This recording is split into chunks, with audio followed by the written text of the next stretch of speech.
Fraction के लिए है। जैसे गोले को आप कैसे कितने पार्ट्स में डिवाइड कर सकते हैं, है ना, ये उसके लिए है।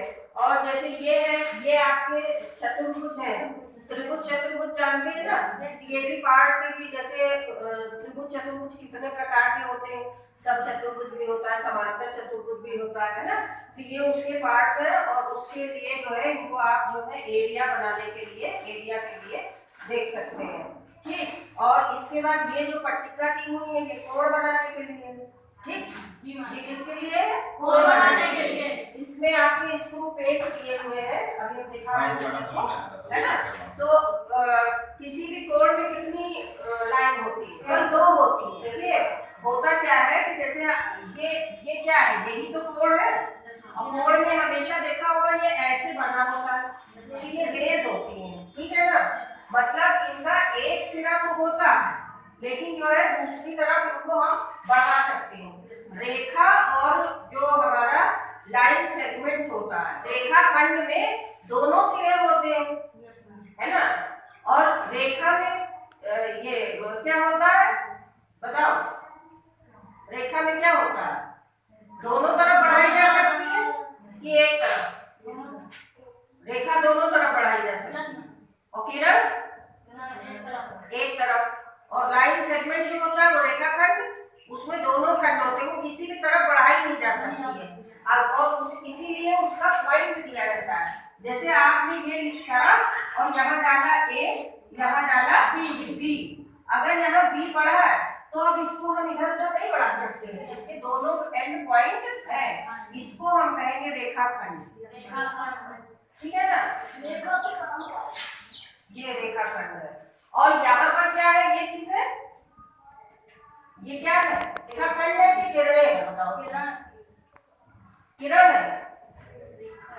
अच्छे से सोच लो कि क्या मतलब है, किरण है, क्योंकि ये क्या यहाँ पे बढ़ा सकते, नहीं बढ़ा सकते ना, ठीक। इसका ये जो झुकाव बिंदु होता है, इसको हम झुकाव बिंदु भी बोलते हैं, कटान बिंदु भी बोल सकते हैं, ठीक है। क्योंकि जो रेखाएं एक दूसरे को जिस बिंदु पर काटती हैं, मिलती हैं या छूटती हैं, वही तो कोण बनाती है, 2 ही तो हुई, ठीक है, 3 नहीं होती, 3 किसमें होती, त्रिभुज में, ठीक है। तो वो आपको त्रिभुज वगैरह इसमें दिया हुआ है, कोण आप बनाएंगे, और कोण बनाने के बाद जो मेजरमेंट करेंगे उसके लिए पूरा कर ये दिया हुआ है। और ये जो आपका चांदा होता है, जो आपको मिलता है ज्योमेट्री बॉक्स में, वो दिया हुआ है, ठीक है। अब एक इसमें चांदे में कितने डिग्री होता है, 0 से 180, और ये जो पूरा है इसमें कितना होता है, 360 होता है। तो एक सर्किल घूमने का मतलब होता है 360। और इसको अगर हमें यहाँ पे डायग्राम में दिखाना हो तो हम ये ऐसे दिखा देते हैं, यहाँ से हम 0 से स्टार्ट करते हैं, और ये जब पहुँचते हैं तो यहाँ 90 आ गया, और जब हम इधर जाते हैं तो ये कितना हुआ, 180, ठीक है। और फिर जब इधर आते हैं तो ये यहाँ कितना हुआ, अभी तो पूरा गोला ही नहीं हुआ, 90 90 180 फिर 90 जोड़ोगे कितना आएगा, 270, ठीक है। ये हुआ 270, और 360 जब पहुंचता है, जब ये पूरा ऐसे गोला ये बनता है, मतलब आप देखो यहाँ से शुरू किया और इसको थोड़ा सा ऐसे ले जाओ, ठीक है, दूसरा गोला बने, तो 360 और 0 एक ही जगह आता है। तो ऐसे जैसे तुम लोग जलेबी मान लो कि ऐसे गोल गोल बनाते हो, यहाँ से स्टार्ट किया तो ये ऐसे, अब इसमें कितने गोले बन गए।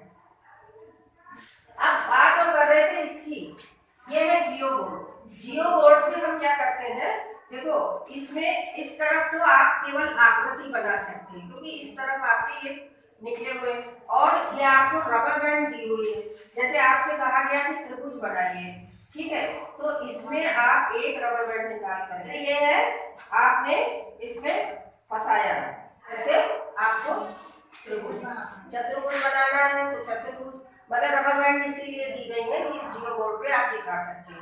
अब अगर हमको इसका एरिया निकालना है तो एरिया के लिए हम क्या करेंगे, हम इसको इस तरफ से करेंगे, और ये हमें कीले दी हुई है। आप लोगों ने ग्राफ पेपर देखा है ना, तो इसमें इसमें जैसे आपने ये लगा ली, ठीक है। अब जो भी आकृति आपको बनानी, जितनी भी बड़ी दी हो, है, उसके बाद आप जो है इसका एरिया निकाल। मान लीजिए ये हमने त्रिभुज बनाया है ना, तो त्रिभुज में ये आप इसको ऐसे फंसा देंगे, ठीक है। अब आपको इसका एरिया, वैसे त्रिभुज का फार्मूला क्या होता है एरिया निकालने का? त्रिभुज का जो हम क्षेत्रफल निकालते हैं, त्रिभुज का क्षेत्रफल, जनरल फॉर्म अगर हमें लगाना है तो हम यही वाला लगा के चले जाते हैं। फिर बाकी जब आपके कई सारे त्रिभुज होते हैं उनके अलग अलग, जैसे समचतुर्भुज है उसको समबाहु त्रिभुज है, उसका क्षेत्रफल का सूत्र अलग होगा, है ना।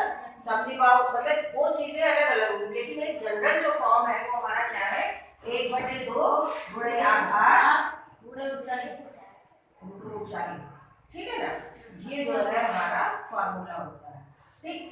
अब इसमें हम कैसे देखेंगे निकालने के लिए, उसमें तो हमें पता होगा तो हम कर लेंगे। इसमें क्या है, जैसे आप जब भी करेंगे तो आप पेन या पेंसिल लेकर के भी इसमें खाने हमें देंगे हैं। जैसे आपके ग्राफ पेपर में होता है तो 1 सेंटीमीटर, और अगर ये चौकोर लेते हैं तो 1 वर्ग सेंटीमीटर होता है ये, ठीक है ना। 1 सेंटीमीटर ये, 1 सेंटीमीटर ये, तो ये चूंकि वर्ग है तो ये पूरा बराबर होगा 1 वर्ग सेंटीमीटर। तो इसमें जब हम इसका निकालेंगे जो भी, तो हम काउंट करके निकालते हैं। जैसे शुरुआत में जब हम क्षेत्रफल निकालना सीखते हैं, जब हमारे पास कोई फार्मूले वगैरह नहीं हुआ करते थे, तो पहले के लोग कैसे बता देते थे कि ये इतना एरिया है ना। तो वो आप अनुमान लगाइए। तो इसमें हम गिन लेते हैं, जैसे ये हमारा एक पूरा चतुर्भुज है, वो वर्ग है, वर्ग, ये एक वर्ग है, छोटे छोटे पेन लाइए, ये है, स्केच पेन होता तो शायद चलता, ये वहाँ पर, ये देखो दिख रहा है ना, एक है ना, बना दिया मैडम, ये एक वर्ग है, ठीक है। इसी तरह हम देखें, ये एक वर्ग है, ये दूसरा वर्ग है, इसमें एक ये वर्ग है, एक ये वर्ग है, मतलब 4 आपके वर्ग पूरे पूरे हैं। तो आपने अपनी कॉपी पर 4 लिख लिया। उसके बाद आपने देखा कौन आधा है, कौन 1/4 है, वर्ग का चौथाई है, कौन वर्ग का मतलब आधा है। उसके बाद वो हम जोड़ जोड़ करके लिखते चलेंगे तो हमारा बनेगा। अब जैसे मान लो हम ये त्रिभुज का हटा दें, आप इस वर्ग वाले देखना तो आपको और अच्छे से समझ में आएगा, पूरा टोटल काउंट हो जाएगा।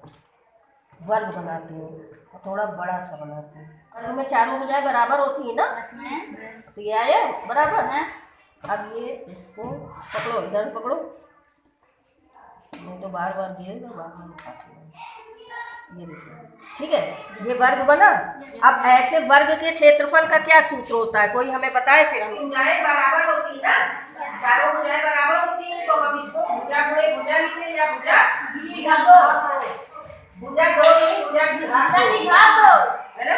आप देखो, अगर हमें इसमें देखना है, उसमें तो हमें भुजा मालूम होनी चाहिए कि जैसे ये 6 सेंटीमीटर की है, ये भी 6 सेंटीमीटर की है, तो जब हम उसको हल करेंगे तो क्या आ जाएगा वर्ग का क्षेत्रफल रिटर्न में।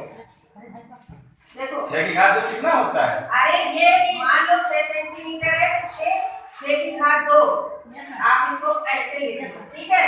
और 6 की घात 2 का मतलब होता है 6 को हम गुणे में 2 बार लिखेंगे, तो 6 × 36, और ये सेंटीमीटर में है तो इसका क्या आएगा, वर्ग सेंटीमीटर। ये इसका यूनिट है, मात्रक जिसे हम बोलते हैं, वर्ग सेंटीमीटर। अगर मीटर में है तो वर्ग मीटर, ठीक है ना। अच्छा, वर्ग क्यों लगा बताओ, वर्ग हमने क्यों लिखा, इस वर्ग की क्या जरूरत है, लंबाई तो सेंटीमीटर में नापी जाती है। क्षेत्रफल है तो क्षेत्रफल में क्या ऐसा होता है जो वर्ग बन गया?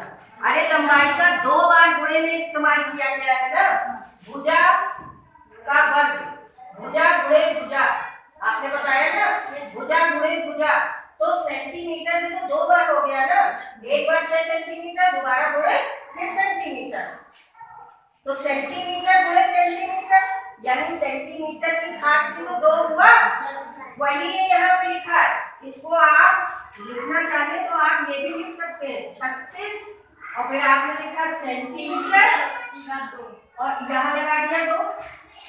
सबको समझ में आ रहा है? वर्ग इसलिए लिखा जाता है, वर्ग सेंटीमीटर, ठीक। अब इसमें जैसे निकालना है तो इसमें आप जो है ऐसे कैलकुलेट कर लीजिए कितने वर्ग हैं। छोटे छोटे जैसे वर्ग बना लीजिए। ये पूरे आपको गिनने आएगा 36, ये 36 होंगे अंदर, देखना उसी हिसाब से 1 बोली ना। 2 3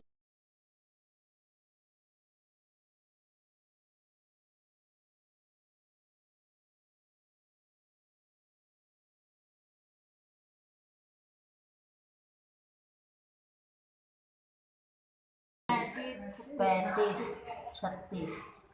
ठीक है, हमने लिखा इसलिए कि आपको समझ में आ जाए, आप जो है गिन करके बिल्कुल सही से आप बना सकते हैं। ये 36 वर्ग इसमें बने हुए हैं, है ना। तो आप चाहे इससे निकाले एरिया या फार्मूले से निकाले, आपका यही आएगा 36 सेंटीमीटर वर्ग, मतलब वर्ग सेंटीमीटर। सबको समझ में आ गया। अब कोई भी आकृति बनाएंगे, इससे आप निकाल सकते हैं एरिया या आप फार्मूले से भी कर सकते हैं, ये इसलिए है। ठीक है, सबको समझ में आ गया। अब एक करके बताओगे, काउंट करके।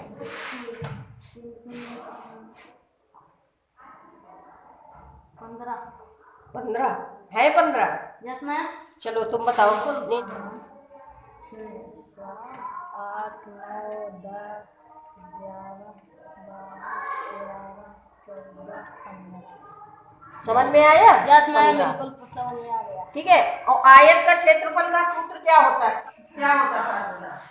ये कमरा तुम्हारा आयताकार है कि वर्गाकार? आयताकार है, वर्गाकार है। तो किसी आयत का क्षेत्रफल अगर निकालना हो, मान लो इस कमरे का क्षेत्रफल निकालना है, तो तुम क्या क्या काउंट करोगे? लंबाई। हाँ, लंबाई गुणे चौड़ाई। देखो वर्ग तुम्हारा था, अभी आप लोगों ने देखा ना, ये वर्ग था, लंबाई चौड़ाई बराबर थी, इसलिए वो भुजा का वर्ग हो गया है ना। और इसमें क्या है, आयत में आपकी लंबाई ये हो गई और चौड़ाई जो है दूसरी हो गई। ठीक है ना। तो जब लंबाई चौड़ाई अलग हो गई, मान लो लंबाई ये है और चौड़ाई ये, फर्क है, इसलिए लंबाई और चौड़ाई को अलग अलग हम लिखते हैं। ठीक है ना। तो ये लंबाई गुणे चौड़ाई। अब उसमें लंबाई आपकी कितनी थी? 5 सेंटीमीटर, और चौड़ाई कितनी थी?